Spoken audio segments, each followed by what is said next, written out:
नमस्कार दोस्तों। जैसा कि आप सभी जानते हैं कि अब तक हमने chapter number 4 and 5 that means ऐसे 315 ऐसे 330 एंड ऐसे 320 कवर कर चुके हैं दोस्तों। और फिर हमने फ्रॉड डिटेक्शन वाला भी अच्छे से पढ़ा था, fraud reporting that means chapter number 5। सो आज हम chapter number 6 that means audit in an automated environment discuss करने वाले हैं दोस्तों। ठीक है। इसकी भी आपके मेन एग्जाम में 6 to 8 मार्क्स की दोस्तों वेटेज है। इसमें से आपको डायरेक्ट क्वेश्चन आता है और ये जो चैप्टर है वो स्कोरिंग भी है दोस्तों। जी हाँ, इसमें टेक्निकल लैंग्वेज इतनी नहीं है। आपको क्या है कि डायरेक्ट एक का क्वेश्चन आएगा, आपको इसमें केस स्टडी भी नहीं दे सकता वो। सो ये चैप्टर स्कोरिंग है। So let's start this chapter. आइए पढ़ते हैं क्या है। अब जैसे आप इसके नाम में ही देख रहे हो दोस्तों कि यहाँ पे क्या लिखा हुआ है। यहाँ पे लिखा है कि audit in an automated environment. That means आपको सबसे पहले ऑटोमेटेड एनवायरनमेंट को समझना पड़ेगा कि व्हाट इज ऑटोमेटेड एनवायरनमेंट। जैसा कि आप सभी जानते हो, आप अपने आसपास भी देखते हो कि सारी चीजें क्या हो रही है दोस्तों, कंप्यूटराइज्ड हो रही है। कि जो कि काम पहले क्या करते थे कि अपन ह्यूमंस करते थे, तो वहाँ पे सारी जगह वो चीजें कंप्यूटर करने लग गए। बड़ी बड़ी मशीनें आ गई है कि जो सारा का सारा सिस्टम हैंडल करती है दोस्तों किसी भी ऑर्गेनाइजेशन में। तो अब आपको एज एन ऑडिटर उसमें आप क्या चीजें देखते हो कि आपको वहाँ पे किस टाइप से ऑडिट करनी है, वहाँ पे आपका ऑडिट प्रोसेस क्या होगा। तो आज हम वही डिस्कस करने वाले हैं। और ये जो चैप्टर नंबर 6 है वो अपना उसी के बेस है। ठीक है। सो लेट्स स्टार्ट कि an automated environment basically refers to a business environment where the process, operation, accounting, and even decision are carried out by using computer system. That means कि हर चीज में क्या होगा, हर चीज में दोस्तों कंप्यूटर सिस्टम का यूज हो रहा है। चाहे वो प्रोसेस हो, चाहे वो ऑपरेशन हो, चाहे वो अकाउंटिंग हो, चाहे वो डिसीजन मेकिंग हो। बिकॉज आप सभी जानते हैं कि जो स्मॉल साइजेस फर्म्स होती हैं वो तो टेली यूज करती है। ठीक है। और कुछ अपनी बिग साइज है, मिड साइज फर्म है, वो अपने एसएपीज यूज करती हैं। सो आज के टाइम में हर चीज क्या हो रही है दोस्तों, ऑटोमेटेड हो रही है। और जैसा कि आप सभी को पता है कि आर्टिफिशियल इंटेलिजेंसी मार्केट में बहुत एकदम खतरनाक लेवल पे है दोस्तों। ठीक है।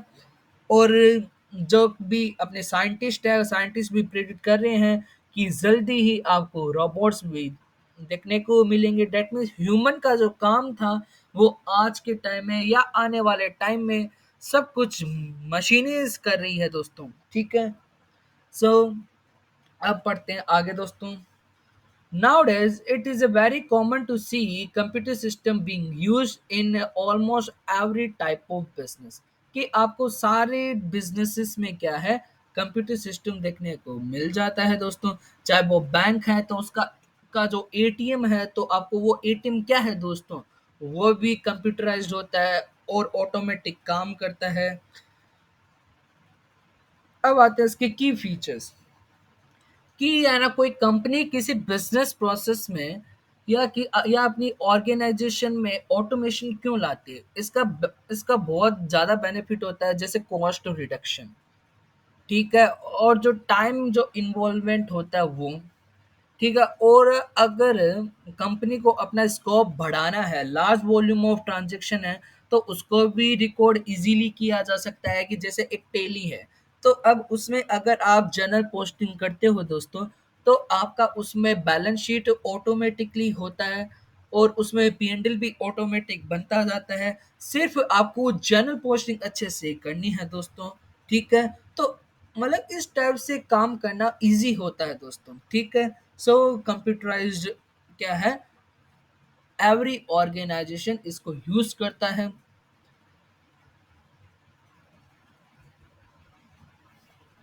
ये सारे इसके क्या है दोस्तों, इसके की फीचर्स हैं।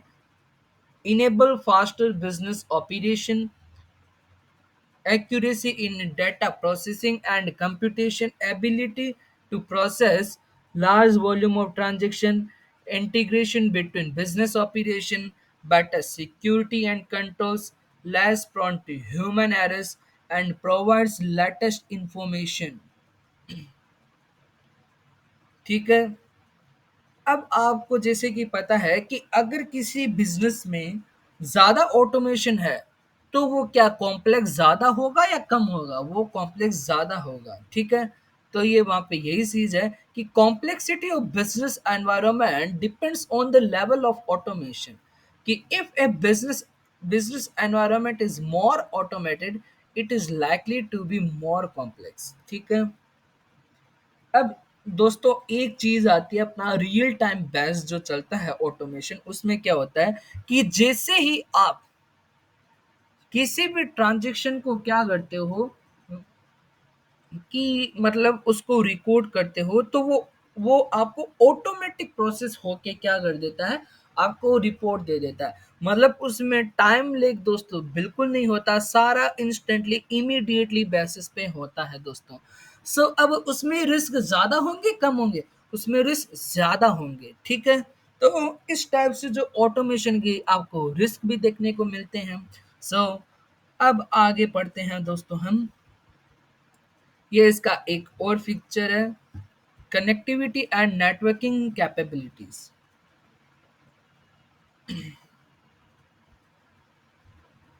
ये देखो, ये है अपना relevance of IT in an audit.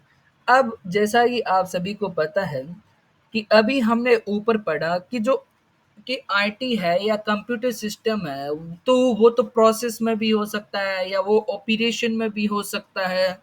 तो क्या सारे जो मतलब जिन सभी चीजों में आईटी है, तो क्या वो सारी स्टैट स्टैट जो स्टेट ऑडिटर है, तो क्या उससे रेलेवेंट है आपकी ऑडिट से? नहीं।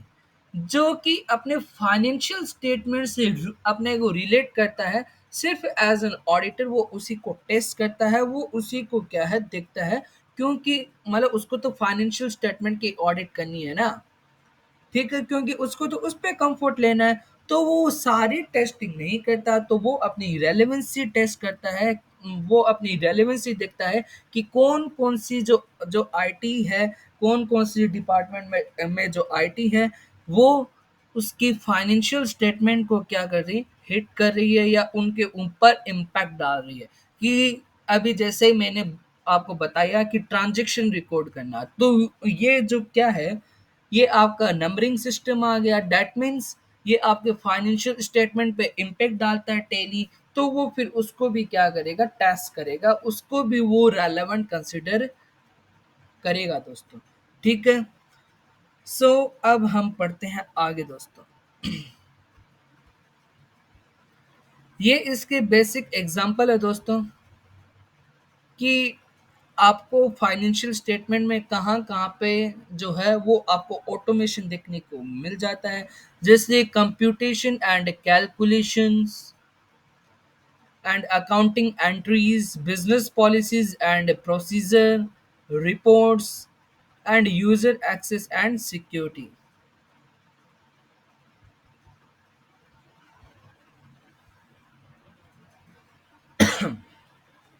ये देखो, auditor needs to understand the relevance of these IT system to an audit of financial statement। That means को ऑडिटर को क्या समझना है, रेलेवेंसी समझनी है किसकी, आईटी सिस्टम की, जो क्या करे अपने जो फाइनेंशियल स्टेटमेंट है जिनके ऊपर उसका इम्पैक्ट पड़े, ठीक है। While it is true that the use of IT system and automation benefit the business by making operation more accurate, reliable, effective, efficient, such system also introduce certain new risks। क्योंकि अगर benefit है तो वहाँ पे क्या होंगे दोस्तों, new risk भी होंगे, ठीक है, जैसे कि डेटा लॉस वगैरह, hacking, including IT specific risks which need to be considered, assessed, and addressed by management। ये पहले तो मैनेजमेंट के पॉइंट ऑफ व्यू से बताएं, and to the extent that it is relevant to an audit of financial statement, even auditors are required to understand, assess, and respond to such risks that arise from the use of IT system. That means कि जो auditor है वो तो financial statement से भी, क्योंकि उसको तो उसकी ऑडिट करनी है, तो जो भी उससे है ना रिलेट करेगा तो वो उसको चेक करेगा, टेस्ट करेगा। बट मैनेजमेंट को तो सब कुछ ही देखना है, ठीक है, क्योंकि इंटरनल कंट्रोल्स भी वही है ना लगाती है अपने फायदे के लिए। जैसा कि हमने ऐसे 315 में भी पढ़ा था, ये देखो इसका भी आपको रेलेवेंसी शो हो रही है दोस्तों। इसलिए मैंने दोस्तों आपको बोला था कि जिसने भी मेरी पिछली वीडियोस नहीं देखी है वो प्लीज जाके देखिए, सो डेट आप यहाँ से कोरिलेट कर पाऊँ चैप्टर नंबर 4 एंड 5, ऐसे 315, ऐसे 330 एंड ऐसे 320, ठीक है, एंड फिर फ्रॉड डिटेक्शन ऐसे 240। In an audit of financial statement, the primary focus is around those risks that are relevant to financial reporting. इसकी भी अभी हमने बात कर ली है दोस्तों। However, there could be there could be other non-audit assurance engagement that auditors may be involved, wherein the area of focus could include those IT risks relevant to a company's compliances and business operation in addition to financial reporting risks. That means ये ऐसा बोल रहा है कि जो एक auditor है वो फाइनेंशियल रिपोर्टिंग के अलावा कौन से आईटी सिस्टम को चेक करता है, टेस्ट करता है, वो जो है वो अपना बेसिकली क्या होता है कि compliances rules and regulation, that means जो क्वालिटेटिव फैक्टर पे डिपेंड करता है दोस्तों कि उसकी अपने को करनी है या नहीं करनी है, ठीक है। Example of such non audit assurance engagement are internal audits, IT audits, pre-implementation reviews, data migration audit and third party assurance. क्योंकि अगर इंटरनल ऑडिट ने सब कुछ टेस्ट कर लिया है तो क्या आप उसको वापस टेस्ट करोगे? नहीं, क्योंकि ये चीज हमने चैप्टर नंबर 4 में भी डिस्कस किया था दोस्तों कि जो एक ऑडिटर होता है वो जो इंटरनल ऑडिटर है तो उसकी वर्क को क्या कर लेता है, यूज कर लेता है दोस्तों, ठीक है, यूज कर सकता है। With the introduction of the Companies Act 2013, there is a greater emphasis given to internal financial control from a regulatory point of view. वो इंटरनल फाइनेंशियल कंट्रोल भी चेक करता है, डेट में वही आ गया जो फाइनेंशियल स्टेटमेंट से रिलेटेड हो दोस्तों, ठीक है। Directors and TCWG are responsible for implementation of internal controls framework within the company. क्योंकि है ना उसको लगाता कौन है दोस्तों, उसको डिजाइन कौन करता है, डायरेक्टर्स एंड टीसीडब्ल्यूजी, और मैनेजमेंट का क्या काम है, उसको फॉलो करवाने का काम होता है, ठीक है। The auditive responsibility now include reporting on internal financial control over financial reporting, which include an understanding IT environment of the company and relevant risk and controls, ठीक है। और ये होता क्या है इंटरनल फाइनेंशियल कंट्रोल, ये हमने चैप्टर नंबर 4 में डिस्कस किया था दोस्तों। अगर आपने वीडियो नहीं देखी है तो मेरी पिछली वीडियो जाके देखिए, सो डेट आप अच्छे से इसको अंडरस्टैंड कर पाओ दोस्तों। अब ये आता है given below are some situation in which IT will be relevant to an audit, कि आपको कुछ सिचुएशन दी गई है दोस्तों, ये आपका 4 मार्क्स में आपको देखने को मिल सकता है डायरेक्ट क्वेश्चन, कि आपको ऐसी सिचुएशन बतानी है in which IT will be relevant to an audit. तो ये देखो क्या क्या है, क्या क्या सिचुएशन दी गई है। Increase use of system and application software in business, complexity of transaction has increased hi-tech nature of business, क्योंकि आप सभी को पता है कि बिजनेस से जो है वो एकदम हाईटेकली उसका एनवायरनमेंट हो रहा है। ठीक है, मतलब उसमें टेक्नोलॉजी का इन्वॉल्वमेंट ज़्यादा है। Volume of transaction are high and companies' policies and compliances, regulatory requirement and required by Indian and international standards, increase efficiency and effectiveness of audit। ठीक है, अब हम पढ़ते हैं आगे।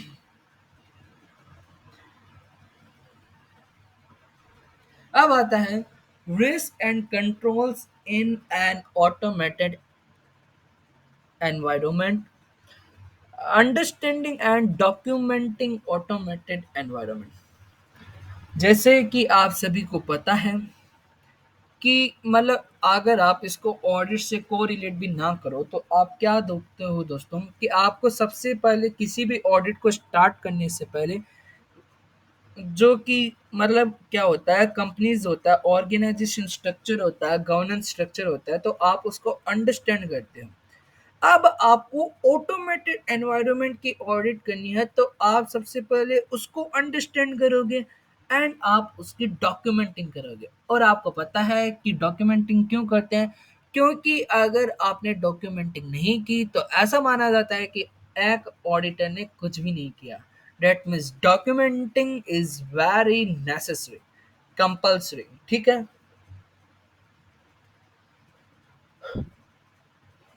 in the previous section we have learned that in an audit of financial statement, an auditor is required to understand the entity and its business, including IT, as per ASIC 315। ठीक है, understanding the entity and its automated environment involve understanding how IT department is organized and IT activities and IT dependency and relevant risk and control। कि आपको सबसे पहले तो क्या देखना है कि जो एंटिटी में कहाँ कहाँ उसका मतलब क्या है कि कैसे ऑर्गेनाइज्ड है वो। ठीक है, और फिर आपको अपने को आईडी जो भी डिपेंडेंसी होती है उसको देखना है, और फिर उससे रेलेवेंट रिस्क एंड कंट्रोल्स क्या क्या है वो क्या करता है उसको अंडरस्टैंड करता है दोस्तों। ठीक है, given below are some of the points that an auditor should consider to obtain an understanding of the company's automated environment। Information system being used, one और मोर एप्लीकेशन सिस्टम भी यूज़ किए जा सकते हैं और वहाँ पे क्या-क्या है, ठीक है? और उनकी पर्पस क्या है और उनकी लोकेशन ऑफ आईटी सिस्टम, मतलब उनकी लोकेशन क्या है, फिर उनका अपन आर्किटेक्चर देखते हैं, फिर वो कौन-सा वर्ज़न यूज़ कर रहे हो, फिर हम उनका इंटरफ़ेस देखते हैं और फिर देखते हैं कि वो अपना इन हाउस है या पैकेज्ड है एंड आउटसोर्स्ड एक्टिविटीज़, की persons and the understanding of a company's IT environment that is obtained should be documented। फिर हम क्या करते हैं उसकी डॉक्यूमेंटेशन करते हैं दोस्तों। ठीक है, तो ये जो कि बेसिकली हम क्या है कि इन सारी चीज़ों की अपन अंडरस्टैंडिंग लेते हैं। ठीक है, ये जो सारी अंडरस्टैंडिंग है ये हम उसके एनवायरनमेंट की अंडरस्टैंडिंग के लिए क्या है कंसीडर करते हैं कि क्या क्या फैक्ट है। ठीक है,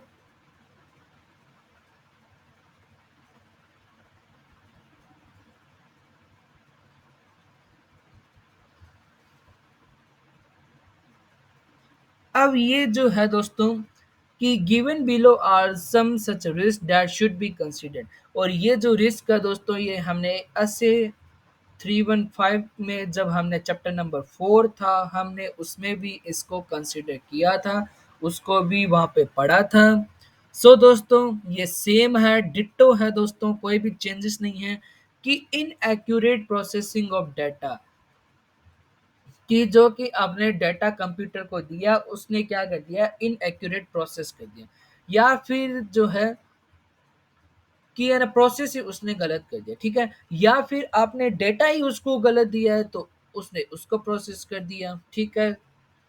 And unauthorized access to data, direct data changes, excessive access and privileged access, ठीक है। Lack of adequate segregation of duties, unauthorized changes to system or programs, failure to make necessary changes to system or programs and loss of data। आप इसमें master files भी आप इसमें include कर सकते हो कि मास्टर फाइल में चेंजेस लाना, ठीक है। And data hacking, data loss तो यहीं भी आ गया। तो ये जो है सारे बेसिकली रिस्क होते हैं दोस्तों, जो एक आईटी एनवायरनमेंट में दिखने को मिलते हैं, ठीक है। अब आता है impact of IT related risk, that means and substantive audit, controls and reporting. That means कि जो आपने ऊपर रिस्क देते हैं मतलब देखे हैं, तो ये तो आप है ना कब आइडेंटिफाई कर लोगे, जब आप उसको अंडरस्टैंड कर लोगे, ठीक है। जैसे ही आपने बिजनेस ऑर्गेनाइजेशन को उसके ऑटोमेटेड एनवायरनमेंट को अंडरस्टैंड किया, दैट मीन्स वॉक थ्रू किया, तो आपने उसी टाइम क्या है कि उनको मतलब कंसीडर कर लेते हो, ठीक है। अब आपको ये देखना है कि उनका इम्पैक्ट क्या पड़ता है दोस्तों, on substantive audit, controls and reporting, ठीक है। सो देखते हैं क्या है impact on substantive audit. Substantive audit that means दोस्तों आपने रिस्क असेस कर लिया है, ठीक है। और अब आपको सब्सटैंटिव ऑडिट प्रोसीजर जो आप यूज करते हो, तो उसके ऊपर क्या मतलब इसका इम्पैक्ट पड़ता है, ठीक है। तो अब अगर उसमें रिस्क है ऊपर, तो क्या आप जो आपने डेटा आपने प्राप्त किया है, जो ऑब्टेन किया है सिस्टम से, तो क्या आप उसके ऊपर रिलाई कर सकते हो? नहीं, ठीक है। That means can not rely on data obtain from system. System data and reports should be tested substantively for completeness and accuracy। कि मतलब जो आपको डाटा मिला है सिस्टम से, आप उसकी कंप्लीटनेस टेस्ट करोगे, सही है। एंड आप उसकी एक्यूरेसी भी टेस्ट करोगे कि जो सिस्टम ने डाटा दिया है वो कंप्लीट दिया है कि नहीं दिया है, और अगर कंप्लीट दिया है तो क्या वो सही दिया है या नहीं दिया है, ठीक है। ये इसकी एजर्शन है। जो भी एक फाइनेंशियल स्टेटमेंट, डेट मीन्स अपन जब भी नंबर टेस्टिंग करते हैं, कोई भी फिक्स एसेट हुआ, ठीक है, कोई भी ट्रांजैक्शन, तो हम क्या है कि उसकी कंप्लीटनेस एंड एक्यूरेसी टेस्ट करते हैं। डेट मीन्स ये सारे उसकी एजर्शन है दोस्तों। और भी बहुत सारी एजर्शन होती हैं।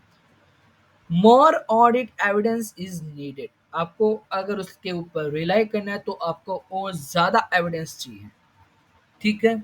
अब आता है इम्पैक्ट ऑन कंट्रोल्स, कि अब अगर किसी भी ऑर्गेनाइजेशन ने कंट्रोल्स लगाए हैं, तो एक जो ऑडिटर है तो उसको तो अपने को कंट्रोल टेस्ट भी करना है, सही है। तो क्या वो रिलाई करेगा अगर कंट्रोल्स गलत है? नहीं करेगा, ठीक है। So can not rely on automated controls, क्योंकि ऑटोमेटेड कंट्रोल्स क्या होता है, प्रीफिक्स मैनर में होता है। कि मतलब अब अगर उसको फाना प्रीफिक्स भी ऐसा किया गया कि वो मतलब गलत है पहले से ही, ठीक है, तो फिर वो प्रोसेस भी उसको गलत तरीके से करेगा, सही है। तो आप उसके ऊपर रिलाई नहीं कर सकते, जो कि कंट्रोल्स लगाए गए हैं। System calculation and accounting procedure build into application can not rely on IT dependent manual system, sorry manual controls. जैसा ही आप सभी को पता है कि थ्री टाइप के कंट्रोल्स होते हैं। एक होता है अपना ऑटोमेटेड कंट्रोल्स, ये हमने यहाँ पढ़ा, ऑटोमेटेड कंट्रोल्स। सेकंड होता है दोस्तों मैनुअल कंट्रोल। अब इसमें मैनुअल वर्ड तो आएगा नहीं दोस्तों, सही है। सो अब इसमें थर्ड आएगा आईटी डिपेंडेंट मैनुअल कंट्रोल। अब आईटी डिपेंडेंट मैनुअल कंट्रोल बेटा क्या होता है कि जैसे कोई सिस्टम है, उसने आपको कोई भी डेटा दिया, ठीक है, और वो जो आपने डेटा रिसीव किया, तो आप अब उसके ऊपर जो है मैनुअल इंटरवेंशन आएगा। डेट मीन्स आप जो भी अपना मैनुअल वर्कर है वो उसके ऊपर अपने क्या करेगा, वर्क करेगा, जो भी उसको एनालिसिस करना है, ठीक है। सो वो सिस्टम जनरेटेड फाइल्स पे क्या करता है अपने मतलब क्या है कि जो भी उसको फर्दर है ना मतलब प्रोसेस करना है उसको, तो वो अपना मैनुअल वर्क करता है, ठीक है। तो वो हो गया IT dependent manual controls. System data and reports should be tested substantively for completeness and accuracy, ठीक है। and more substantive audit work is needed। अब आता है इसका इम्पैक्ट ऑन रिपोर्टिंग क्या है। अगर रिस्क है तो आप उसको क्या करोगे दोस्तों, आप उसको कम्युनिकेट करोगे टू टीसीडब्ल्यूजी, ठीक है। आप उससे आंसर लोगे टीसीडब्ल्यूजी से, मैनेजमेंट से, कि ऐसा क्यों है। आप उसके पीछे ये है ना रीजन जानने की कोशिश करोगे और आप क्या है मॉडिफाई करोगे ऑडिट रिपोर्ट को, ठीक है। सो ये था कि अगर आपको रिस्क देखने को मिलते हैं तो उसका उसका इम्पैक्ट क्या पड़ता है on substantive audit, impact on controls and impact on reporting, ठीक है। ये दोस्तों अब इसका जो अभी हमने ऊपर पढ़ा है सेम है दोस्तों, इसमें कुछ भी अलग नहीं है, ठीक है।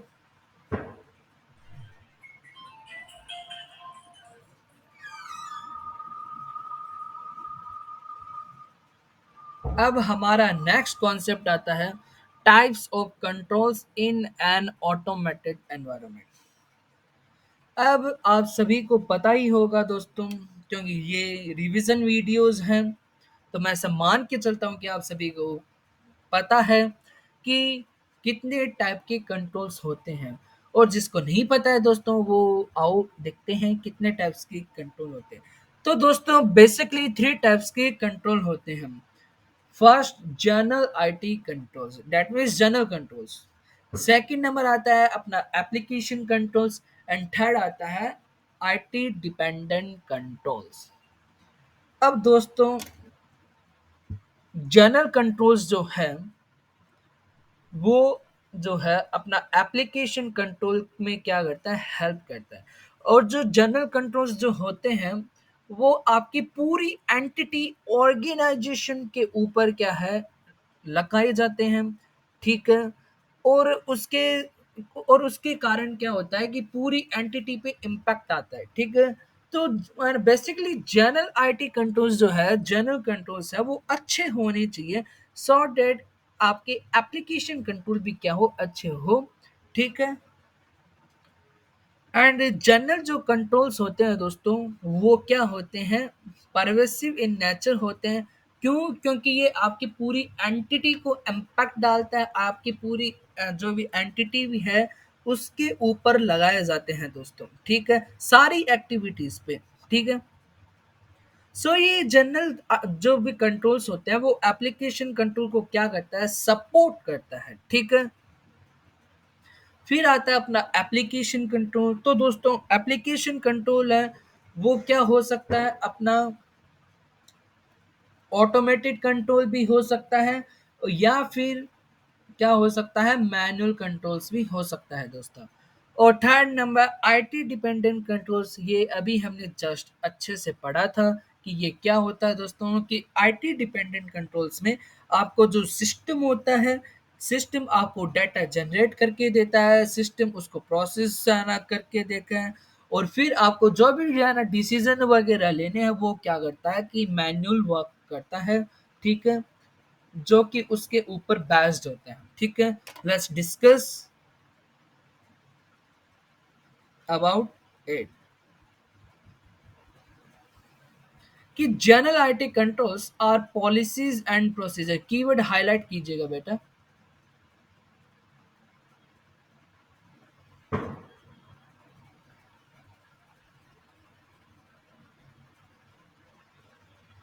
General IT controls are policies and procedure that relate to many application and support the effective functioning of application control,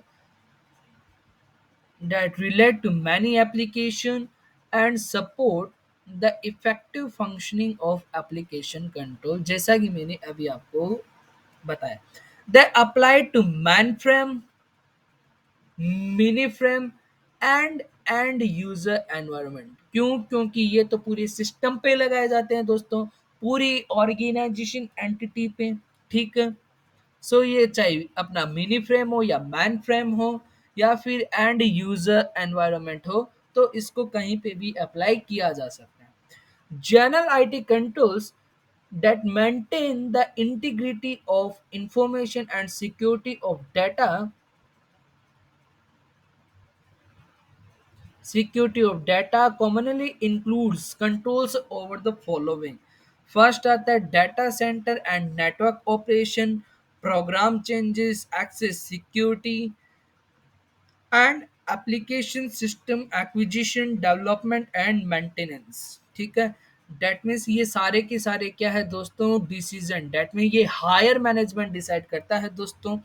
ठीक है. इसमें हायर मैनेजमेंट क्या होता है, इन्वॉल्व होता है. ठीक है. जनरल आईटी कंट्रोल्स में, क्योंकि ये सारी चीजें मैनेजमेंट से रिलेटेड होती हैं. These IT controls generally implemented to mitigate the IT specific risk and applied commonly across multiple IT system, application, and business process. Hence, general IT controls are known as pervasive controls और indirect controls, जैसा कि मैंने आपको अभी बताया. ठीक है. क्यों? क्योंकि ये आपकी पूरी एंटिटी के ऊपर लगते हैं दोस्तों. ये अब है बेसिक एग्जांपल है दोस्तों. ठीक है. ये आप खुद से रीड कीजिएगा. इसमें हायर मैनेजमेंट इन्वॉल्व होता है दोस्तों. ठीक है.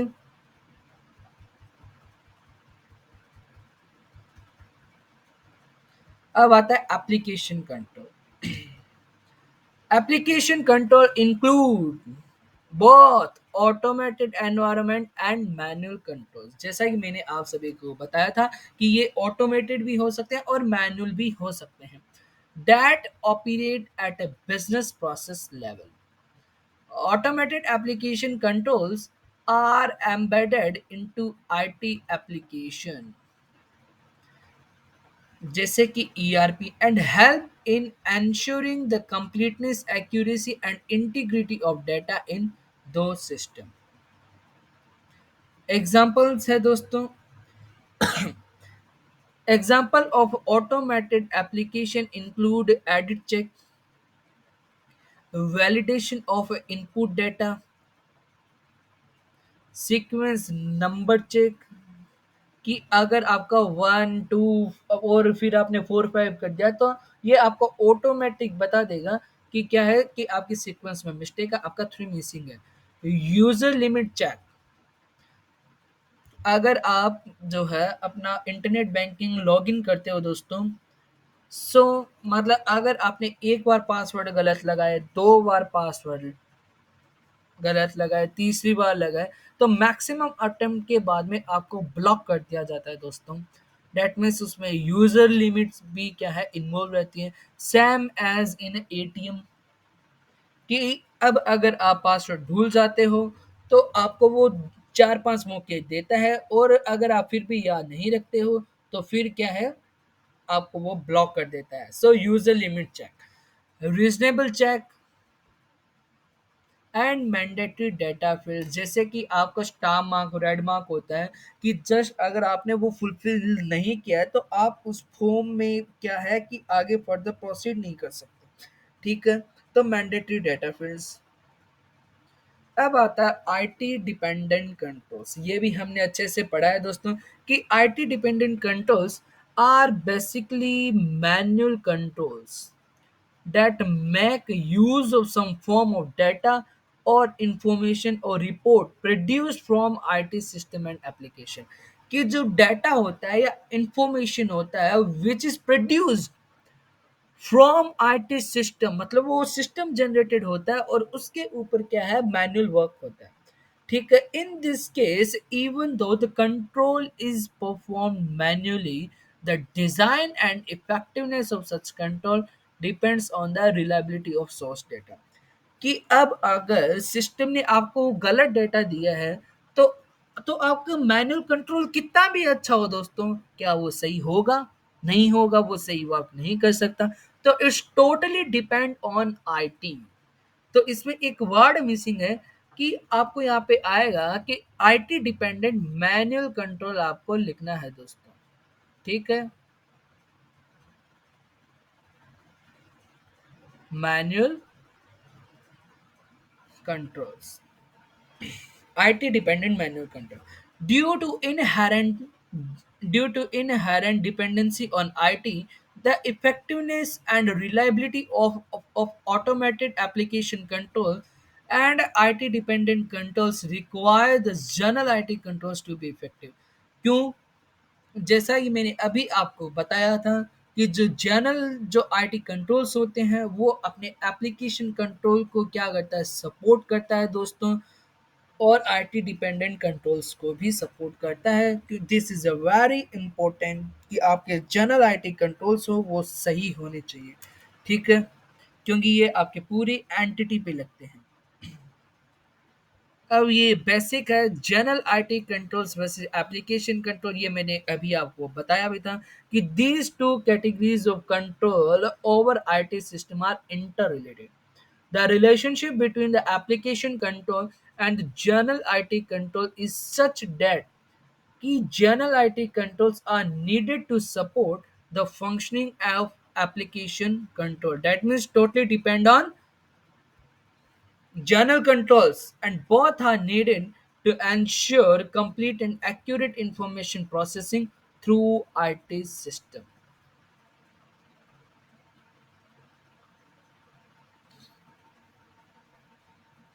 अब आता है आपको इनको टेस्ट करना है। तो आप इनको टेस्ट कैसे करते हो? आप इनको टेस्ट कैसे करते हो?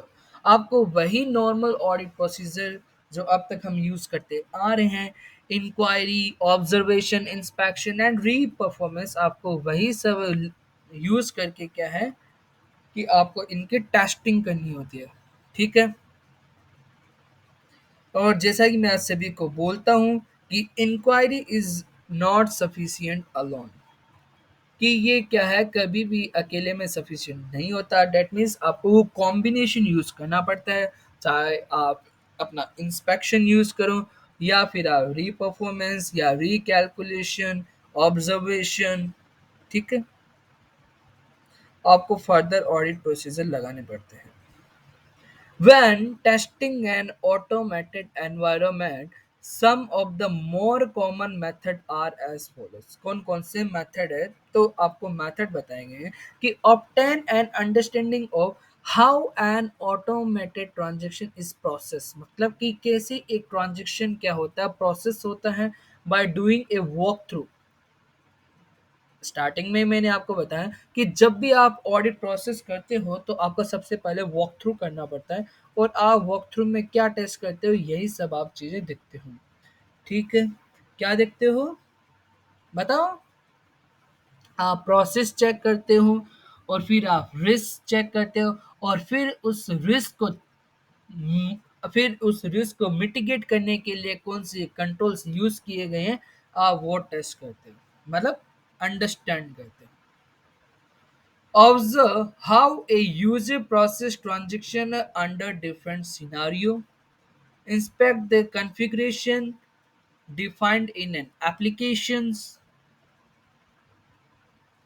and inspect the system log to determine any changes made since last audit testing।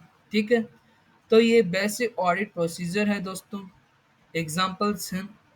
ठीक है, तो to rely on the system and application based information including data, reports, automated controls, configuration, calculation, and IT dependent, it is essential to first determine the existence and effectiveness of general IT controls।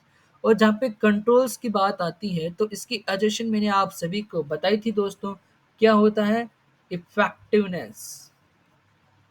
ठीक है, efficient and continue, where the general controls are not existing or अगर existing है but ineffective है, तो the auditor should assess the impact of IT risk and complexity of the automated environment in which the business operation take place and plan alternative audit procedure in order to rely on the system based information.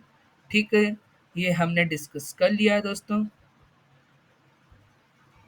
अब आता है internal financial control. ये हमने chapter number 4 में discuss already कर चुके हैं दोस्तों। सो हम इसको यहाँ पे डिस्कस नहीं करेंगे।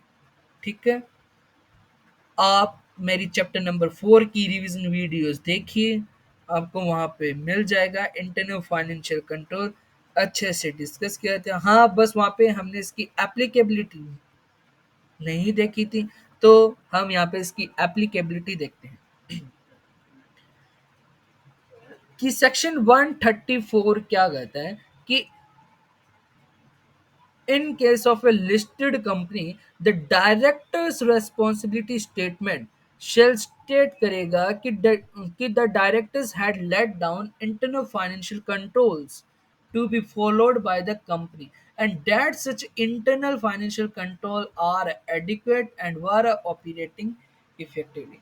आपने प्री कंडीशन चैप्टर नंबर 1 में पढ़ी होगी दोस्तों कि हम प्री कंडीशन में क्या है कि एक अपन डायरेक्टर रेस्पॉन्सिबिलिटी स्टेटमेंट क्या है यूज करते हैं, हम उनसे लेते हैं जिसमें वो ऐसा लिखते हैं कि जो कंट्रोल्स लगाए गए हैं वो क्या है, एडिक्वेट है और वो क्या कर रहे हैं कि ऑपरेट भी इफेक्टिवली हो रहे हैं। ठीक है, तो ये कहता है section 134(5)(e).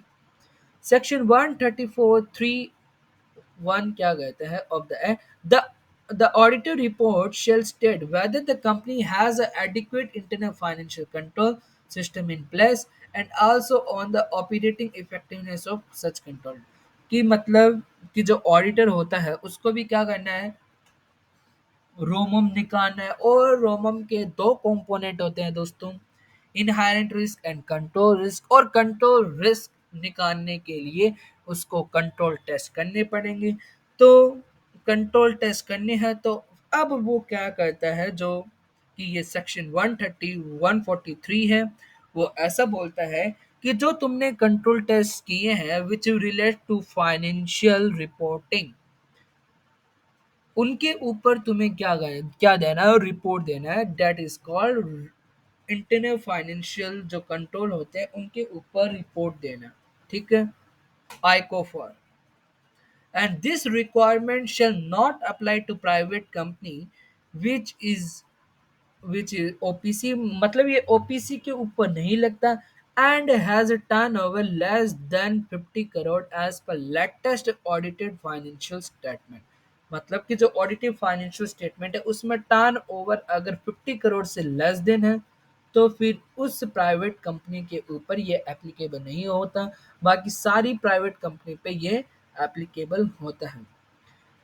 And which has aggregate borrowing from banks or financial institution or any body corporate at any point of time during the financial year less than 25 crore. ठीक है, मतलब कि जो अपना बोरोइंग्स है वो भी क्या होना चाहिए, 25 करोड़ से कम होना चाहिए। यहाँ पे क्या है दोस्तों, अपना एंड वर्ड है। ठीक है, इसको फोकस करना, दोनों अगर कंडीशन सेटिस्फाई है तो ही इंटरनल फाइनेंशियल कंट्रोल के ऊपर उसको रिपोर्ट करना, ये जो रिक्वायरमेंट है उसको फुलफिल करना जरूरी नहीं है, अदरवाइज उसको देना पड़ता है। ठीक है,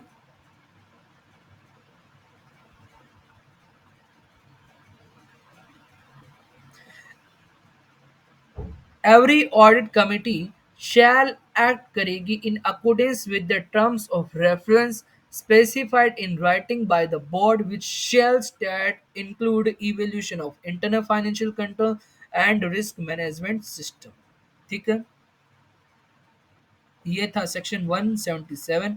अब आता है सेक्शन 149(8).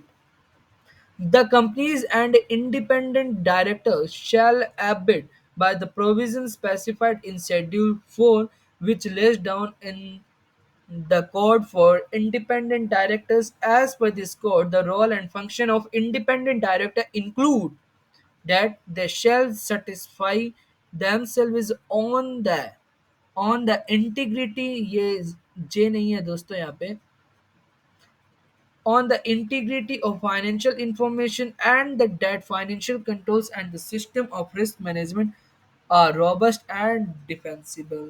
ठीक है, ये था, हमने इंटरनल फाइनेंशियल कंट्रोल पढ़ लिया। अब आता है ऑडिट अप्रोच। इसको हम दोस्तों यहाँ से पढ़ते हैं, इस चार्ट से, और फिर मैं आपको यहाँ पे लेके आऊँगा, सो डोंट वेरी। अब हमें पढ़ना है ऑडिट अप्रोच।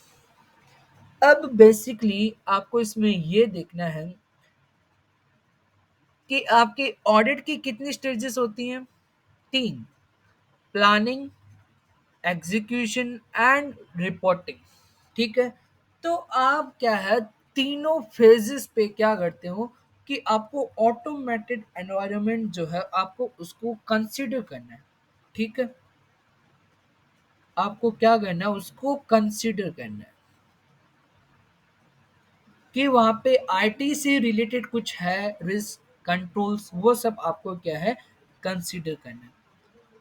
सो फर्स्ट हम क्या करते हैं दोस्तों, रिस्क असेस करते हैं। और आप रिस्क असेस कैसे करते हो, आप सबसे पहले आइडेंटिफाई करते हो सिग्निफिकेंट अकाउंट को।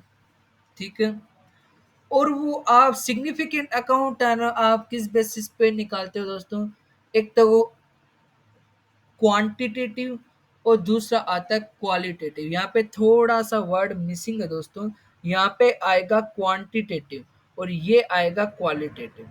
ठीक है, थोड़ा सा मतलब मिसप्रिंट हो गया। तो मतलब अगर क्वांटिटेटिव है दोस्तों, और आप अगर क्वांटिटेटिव देखो तो आप क्वांटिटेटिव किससे निकालते हो, मटेरियलिटी, और विच रिलेट्स टू एसेट 320। और क्वालिटेटिव मतलब कि कोई इंफॉर्मेशन छोटी है, बट जैसे कि आपको देखना provision, penalties, laws and regulation, tax liability, तो ये क्या है, स्टेट्यूटरी ड्यूज। तो ये सारी चीजें क्या है कि क्वालिटेटिव है, चाहे वो स्मॉल अमाउंट में भी है तब भी वो आप क्या है, उसको देखते हो। ठीक है, आप उसको कंसिडर करते हो। सो आपको सबसे पहले क्या करना है कि आइडेंटिफाई करना है significant account on the basis of quantitative and qualitative. फिर आपको क्या करना है, रेलेवेंट असर्शन देखने हैं। ठीक है, रेलेवेंट एजेशन मतलब सारे एजेशन देखोगे क्या, नहीं। अब आप कैश एंड बैंक अगर देखोगे तो क्या कैश एंड बैंक में भी आप है ना, मतलब उसकी देखोगे वैल्यूएशन, हम्म, नहीं। सो आपको रेलेवेंट एजेशन देखने हैं। ठीक है, सोर्स ऑफ मिस स्टेटमेंट देखना है, फिर and risk from IT system क्या है,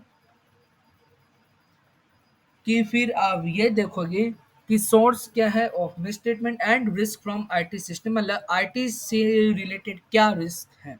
ठीक है, फिर आपको क्या करना है, अंडरस्टैंड करना है एंड एनवायरनमेंट।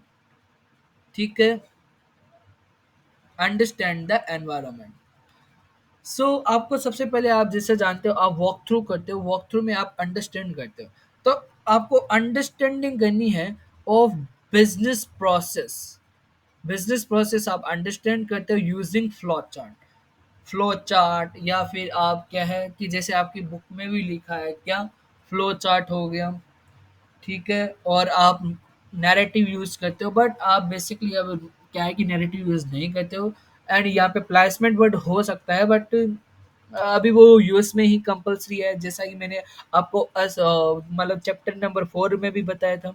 ठीक है, तो आप सबसे पहले क्या है, बिजनेस प्रोसेस को अंडरस्टैंड करते हो यूजिंग फ्लो चार्ट। इसके बाद में आप क्या करते हो, प्रिपेयर करते हो रिस्क एंड कंट्रोल मैट्रिसेस, कि आपके कौन कौन सी रिस्क हैं, उस रिस्क को मिटिगेट करने के लिए क्या क्या कंट्रोल्स लगाए गए हैं। ठीक है, और आपके लिए फिर कौन से कंट्रोल्स रेलेवेंट है, क्या आप सारे कंट्रोल टेस्ट करोगे? नहीं, जो मतलब एकदम इफेक्टिव कंट्रोल है, आप क्या है उसमें से उसको निकाल लोगे। ठीक है, आप है ना उसको टेस्ट करोगे। ठीक है, और अगर वो चीज़ नहीं हो, ठीक है, तो फिर आपको क्या है कि उसका डिज़ाइन आपको अंडरस्टैंड करना है, डिज़ाइन ऑफ कंट्रोल क्या वो उसका सही है या गलत है। और फिर आप उसके other control and IT control भी अंडरस्टैंड करते हो, कंसीडर करते हो। तो ये था एट अ प्लानिंग स्टेज। फिर आता है एग्जीक्यूशन लेवल पे। तो आप एग्जीक्यूशन लेवल पे क्या करते हो? Testing for operating effectiveness. ये है अपना एग्जीक्यूशन लेवल पे क्या चीज होती है।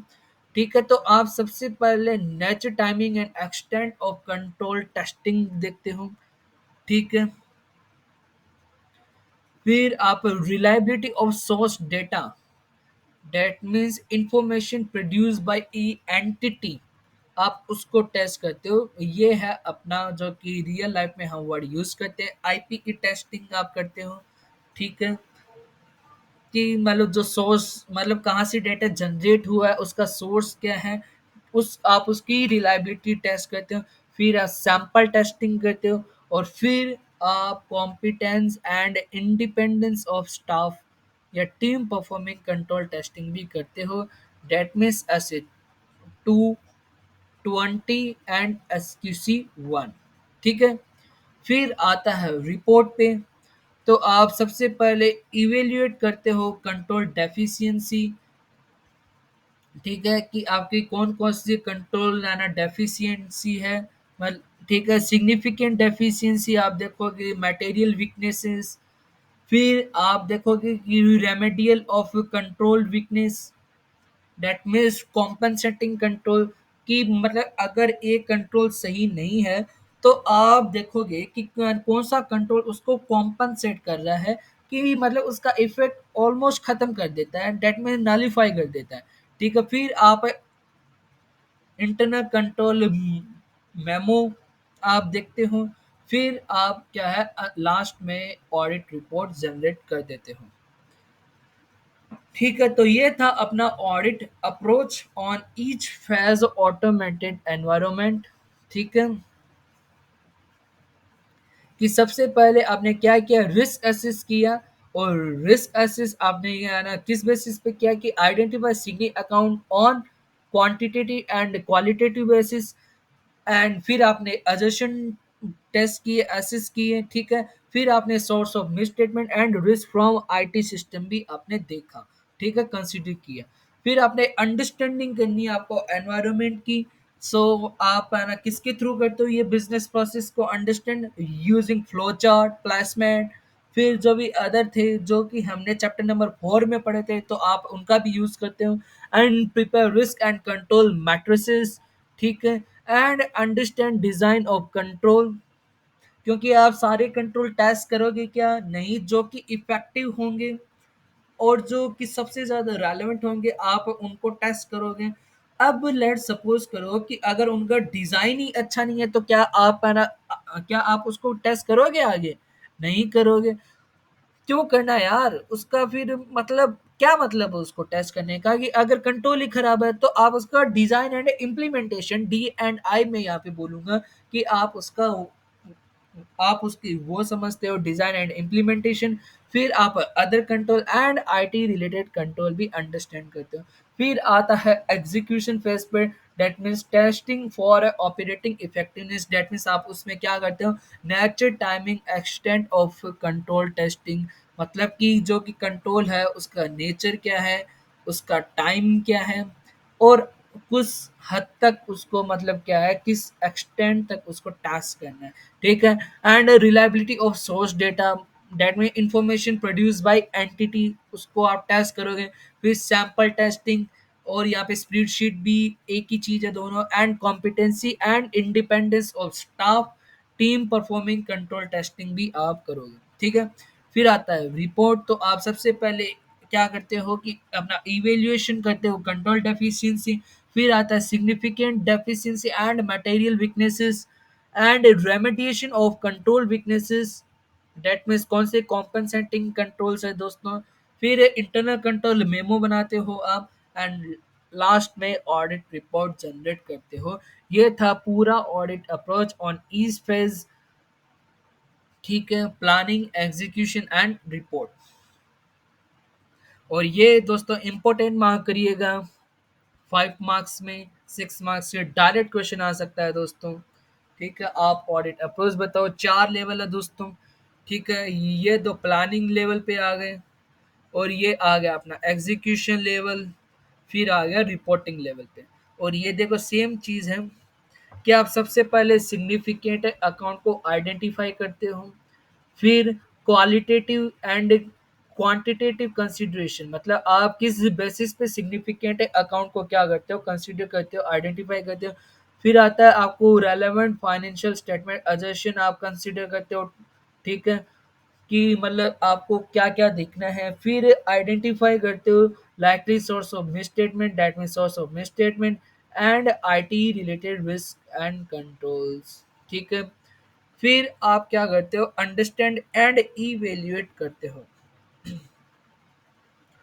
Understand and evaluation. ठीक है, तो आप वॉक थ्रू करते हो। वॉक थ्रू में क्या करते हो, आप अंडरस्टैंड करते हो बिजनेस प्रोसेस को यूजिंग फ्लो चार्ट। ठीक है, फिर आप प्रिपेयर करते हो RCM, that mean risk and control matrices, जो कि मैंने आपको बताया कि क्या रिस्क है, क्या वहाँ पे कंट्रोल्स हैं। ठीक है, और फिर आप देखते हो कौन सा इफेक्टिव कंट्रोल है, एंड अगर इफेक्टिव कंट्रोल है तो मतलब उनमें से है ना कौन सा अच्छे से डिज़ाइन किया गया है या इम्प्लीमेंट किया गया है। ठीक है, डिज़ाइन एंड इम्प्लीमेंटेशन आप देखते हो। फिर आप क्या है कि जो कि अदर कंट्रोल है उसको देखते हो। फिर आईटी रिलेटेड कंट्रोल देखते हो, जनरल कंट्रोल, एप्लीकेशन कंट्रोल्स। ठीक है, फिर आप क्या करते हो, असिस करते हो, डेट में एग्जीक्यूशन फेज पे आप क्या करते हो, असिस करते हो nature, timing and extent of control testing, NTE. ठीक है, फिर आप रिलायबिलिटी ऑफ सोर्स डेटा देखते हो दोस्तों, data means IPE testing in technical word, and testing of की रिपोर्ट्स एंड स्प्रेडशीट और सैंपल टेस्टिंग में एक ही है, ज़्यादा डिफरेंस नहीं है। And consider competence and independence of staff team performing and control testing.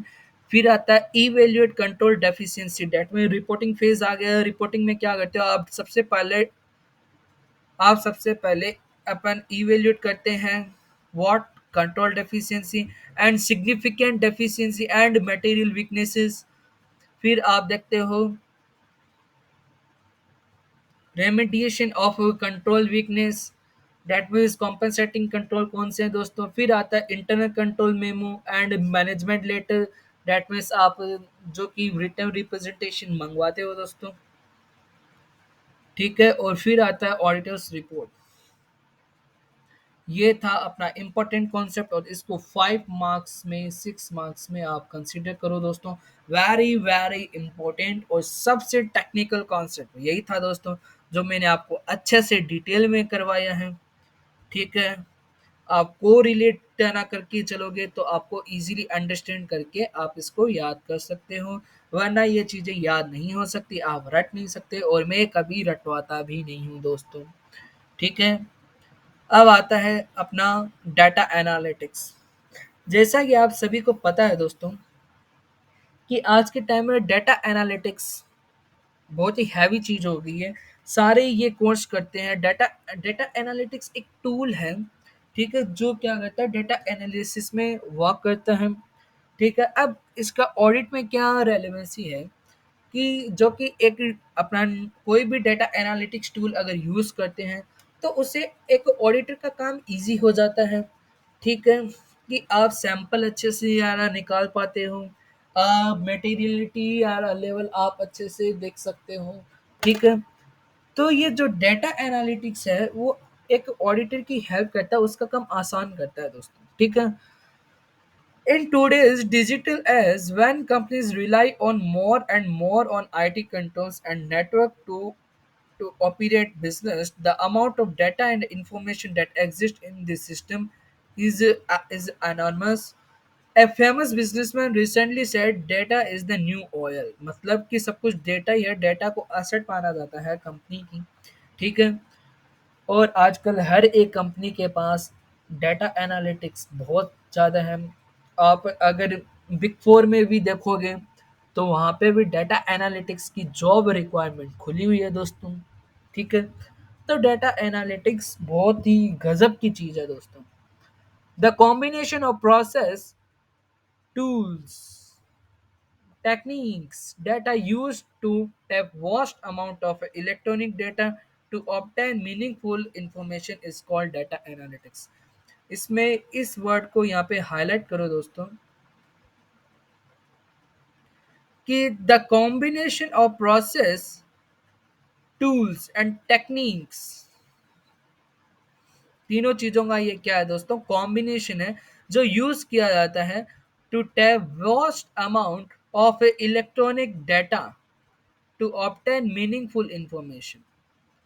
मतलब कि मीनिंगफुल इंफॉर्मेशन आपको डाटा से निकालना है, डेट मीन्स आप रॉ डाटा जो होता है आप उससे मीनिंगफुल इंफॉर्मेशन निकालने के लिए प्रोसेस, टूल्स एंड टेक्निक्स आप यूज करते हो, तो उनका कॉम्बिनेशन ही क्या होता है दोस्तों, डाटा एनालिटिक्स होता है। ठीक है, while it is while it is true that companies can benefit immensely from the use of data analytics in terms of increased profitability, better customer service, gaining competitive advantage, more efficient operation। दोस्तों जैसा ही आप सभी को पता है कि आप YouTube पे कुछ भी देखते हो, ठीक है, तो कोई चीज आप अगर फ्रिक्वेंटली देखते हो यूट्यूब पे या गूगल पे, तो फिर अगेन आप जब उसको खोलते हो तो आपको सजेस्टेड वीडियो देखने को मिलते हैं। ठीक है, आपके होम पेज में ही उससे रिलेटेड क्या होता है कि आपको देखने को मिल जाते हैं। वो क्या है, वो डाटा एनालिटिक्स का ही पार्ट है दोस्तों। क्यों? क्योंकि आपने जो भी डाटा आपने मतलब क्या है कि यूज़ किया है अब तक, ठीक है? तो उससे क्या होता है, डाटा जनरेट होता है कि आपकी भी है ना पसंद क्या है, आपकी नापसंद क्या है, ठीक है? तो फिर वो उनके अकॉर्डिंग आपको क्या देता है, आपको सारा सजेशन देता है, ठीक है? तो डाटा एनालिटिक्स क्या है कि मतलब ऐसा प्रॉफिटेबिलिटी भी एकदम इंक्रीज़ करता है, बेटर कस्टमर सर्विस भी देता है एंड गेनिंग कॉम्पिटिटिव एडवांटेज भी देता है, ठीक है? These tools and techniques that auditors use करते हैं in applying the principle of data analytics are known as CART in short. That means computer assisted auditing technique. ठीक है, data analytics can be used in testing of electronic records and data residing in IT system using spreadsheet and specialized audit tools that, for example, जैसे idea, ACL to perform the following। ये आप सभी को पता है कि जब आप आईटीटी की ट्रेनिंग करते हो दोस्तों, ठीक है, आप अपने इंटर के एग्जाम बाद में अभी आना करोगे, तो आप उसमें देखोगे कि आपको आइडिया भी सिखाया जाता है, मतलब उसका एक बेसिक दिया जाता है, ठीक है। तो आप उसमें क्या क्या करते हो, ये सारी चीजें हैं, ठीक है, कि check completeness of data and population that is used in either test of control and substantive audit test। मतलब आप उसकी completeness टेस्ट करते हो, फिर आप उसमें सैंपल लाना निकालने में भी आप क्या उसका यूज करते हो, recomputation of balances, re-performance of a mathematical calculation and and analysis of journal entries. ऐसे 240 बोलता है कि आपको जर्नल एंट्रीज क्या के ऊपर क्या करना पड़ता है, एनालिसिस करना पड़ता है। Fraud investigation and evaluating impact of control deficiency. अब ये these are several steps that should be followed to achieve success with CAAT and any of the supporting tool. तो ए सजेस्टेड आपको अप्रोच दिया गया है कि ये मतलब कैसे फ्लो होता है, ठीक है।